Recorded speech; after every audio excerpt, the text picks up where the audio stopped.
नमस्कार दोस्तों मेरा नाम शुभेंदु है। दोस्तों, आज मैं आपके सामने जो वीडियो लेकर आया हूँ उसमें मैं आपको श्री शिव पुराण जी के अनुसार भगवान शिव जी और माता पार्वती जी के विवाह कथा जो कि भाग 8 है उसके बारे में बताऊंगा। सो दोस्तों, अगर आपने भाग 1 से लेकर 7 नहीं देखे हैं तो आप मेरी पिछली वीडियोस में देख सकते हैं। सो दोस्तों, उससे पहले मेरा आपसे बहुत ही विनम्र निवेदन है कि अगर आप पहली बार मेरा ये वीडियो देख रहे हैं तो प्लीज़ इसे सब्सक्राइब कीजिएगा, और अगर आपने सब्सक्राइब कर दिया है तो उसके लिए भी आपका बहुत बहुत धन्यवाद। दोस्तों, कमेंट करके जरूर बताइएगा कि आपको मेरा वीडियो कैसे लगा। दोस्तों, वीडियो पसंद आए तो लाइक और शेयर भी अवश्य कीजिएगा। सो दोस्तों, अब मैं आपको श्री शिव पुराण जी के अनुसार भगवान शिव जी और माता पार्वती जी के विवाह कथा जो कि भाग 8 है उनके बारे में बताता हूँ। दोस्तों, श्री शिव पुराण जी में ब्रह्मा जी कहते हैं कि देवताओं के अपने आश्रम में चले जाने पर पार्वती के तप की परीक्षा के लिए भगवान शंकर समाधिस्थ हो गए। वे स्वयं अपने आप में अपने ही परात्पर स्वस्थ माया रहित तथा उपद्रव शून्य स्वरूप का चिंतन करने लगे। उस ध्येय वस्तु के रूप में साक्षात भगवान महेश्वर ही विराजमान हैं। उनकी गति का किसी को ज्ञान नहीं होता। वे भगवान वृषभध्वज ही सबके सृष्टा परमेश्वर हैं। तात उन दिनों पार्वती देवी बड़ी भारी तपस्या कर रही थीं। उस तपस्या से रुद्रदेव भी बड़े विस्मय में पड़ गए। भक्ताधीन होने के कारण ही वे समाधि से विचलित हो गए और किसी कारण से नहीं। तदनंतर सृष्टिकर्ता हर ने वशिष्ठ आदि सप्तऋषियों का स्मरण किया। उनके स्मरण करते ही वे सातों ऋषि शीघ्र ही वहां आ पहुँचे। उनके मुख पर प्रसन्नता छा रही थी तथा वे सब के सब अपने सौभाग्य की अधिक सराहना करते थे। उन्हें आया देख भगवान शिव के नेत्र प्रसन्नता से प्रफुल्ल कमल के समान खिल उठे और वे हंसते हुए बोले, तात सप्तऋषियों, तुम सब लोग मेरे हितकारी तथा संपूर्ण वस्तुओं के ज्ञान में निपुण हो, अतः शीघ्र मेरी बात सुनो। गिरिराज कुमारी देवेश्वरी पार्वती इस समय सुस्थिरचित हो गौरी शिखर नामक पर्वत पर तपस्या कर रही हैं। मुझे पति रूप में प्राप्त करना ही उनकी तपस्या का उद्देश्य है। द्विजों, इस समय केवल सखियां उनकी सेवा में हैं। मेरे सिवा दूसरी समस्त कामनाओं का परित्याग करके वे एक उत्तम निश्चय पर पहुंच चुकी हैं। मुनिवरों, तुम सब लोग मेरी आज्ञा से वहां जाओ और प्रेम पूर्ण हृदय से उनकी दृढ़ता की परीक्षा करो। वहां तुम्हें सर्वथा छलयुक्त बातें कहनी चाहिए। उत्तम व्रतधारी महर्षियों, मेरी आज्ञा से ऐसा करना है, इसलिए तुम्हें संशय नहीं करना चाहिए। भगवान शंकर की यह आज्ञा पाकर वे सातों ऋषि तुरंत ही उस स्थान पर जा पहुँचे जहाँ दीप्तिमती जगन माता पार्वती विराजमान थी। सप्त ऋषियों ने वहां शिवा को तपस्या की मूर्तिमती दूसरी सिद्धि के समान देखा। उनका तेज महान था। वे अपने उत्तम तेज से प्रकाशित हो रही थीं। उन उत्तम व्रतधारी सप्तऋषियों ने उन्हें मन ही मन प्रणाम किया और उनके द्वारा विशेषतः पूजित हो वे मस्तक झुकाए इस प्रकार बोले। ऋषियों ने कहा, देवी गिरिराज नंदिनी, हमारी यह बात सुनो। हम जानना चाहते हैं कि तुम किस लिए तपस्या करती हो तथा इसके द्वारा किस देवता को और किस फल को पाना चाहती हो। उन द्विजों के इस प्रकार पूछने पर गिरिराज कुमारी देवी शिवा ने उनके सामने अत्यंत गोपनीय होने पर भी सच्ची बात बताई। पार्वती बोली, मुनीश्वरों, आप लोग प्रसन्नतापूर्ण हृदय से मेरी बात सुने। मैंने अपनी बुद्धि से जिसका चिंतन किया है, अपना वह विचार मैं आपके सामने रखती हूँ। आप लोग मेरे असंभव बातें सुनकर मेरा उपहास करेंगे, इसलिए उन्हें कहने में संकोच ही होता है, तथापि कहती हूँ। क्या करूँ, मेरा यह मन अत्यंत दृढ़तापूर्वक एक उत्कृष्ट कर्म के अनुष्ठान में लगा है और ऐसा करने के लिए विवश हो गया। यह पानी के ऊपर बहुत बड़ी और ऊंची दीवार खड़ी करना चाहता है। देवर्षि का उपदेश पाकर मैं भगवान रुद्र मेरे पति हूँ, इस मनोरथ को मन में लिए अत्यंत कठोर तप कर रही हूँ। मेरा मन रूपी पक्षी बिना पांख के ही हठपूर्वक आकाश में उड़ रहा है। मेरे स्वामी करुणा निधान भगवान शंकर ही इस आशा की पूर्ति कर सकते हैं। पार्वती का यह वचन सुनकर वे मुनि हंस पड़े और गिरिजा का सम्मान करते हुए प्रसन्नतापूर्वक छलयुक्त मिथ्या वचन बोले।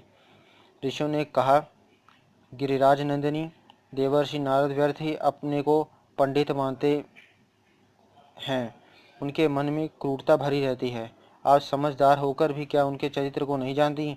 नारद छल कपट की बातें करते हैं और दूसरों के चित्त को मुंह में डालकर मत डालते हैं। उनकी बातें सुनने से सर्वथा हानि ही होती है।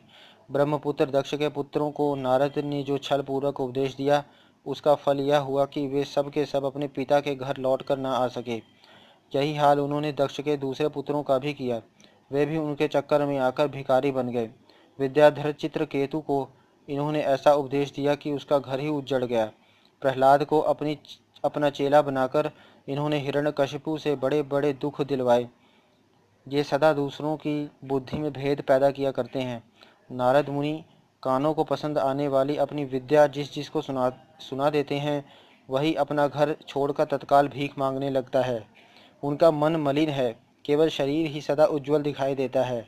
हम उन्हें विशेष रूप से जानते हैं क्योंकि उनके साथ रहते हैं। उनका उपदेश पाकर बड़े बड़े विद्वानों द्वारा सम्मानित होने वाली तुम भी व्यर्थ ही भुलाई में आ गई और मूर्ख बनकर दुष्कर तपस्या करने लगी।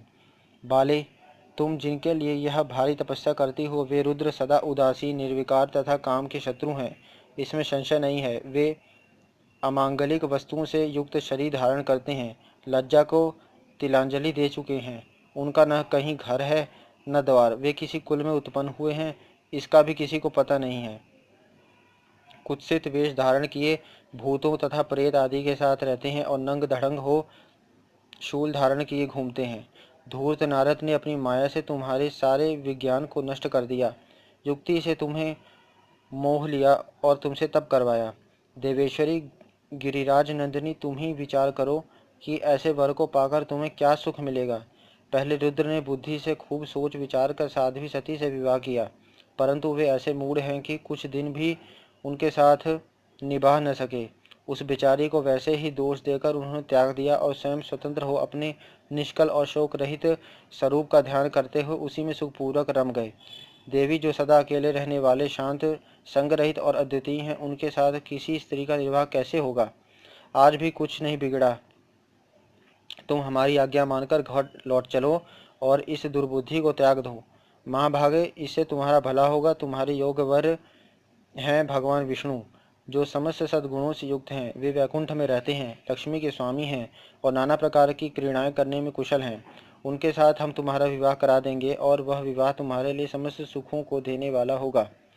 पार्वती, तुम्हारा जो रुद्र के साथ विवाह करने का हठ है, ऐसा हठ को छोड़ दो और सुखी हो जाओ। ब्रह्मा जी कहते हैं, नारद, उनकी ऐसी बात सुनकर जगदम्बिका पार्वती हंस पड़ी और पुनः उन ज्ञान विशारद मुनियों से बोली। पार्वती ने कहा, मुनीश्वरों, आपने अपनी समझ से ठीक ही कहा है, परंतु द्विजों, मेरा हठ भी छूटने वाला नहीं है। मेरा शरीर पर्वत से उत्पन्न होने के कारण मुझ में स्वाभाविक कठोरता विद्यमान है। अपनी बुद्धि से ऐसा विचार कर आप लोग मुझे तपस्या से रोकने का कष्ट न करें। देवर्षि का उपदेश वाक्य मेरे लिए परम हितकारी है, इसलिए मैं उसे कभी नहीं छोड़ूंगी।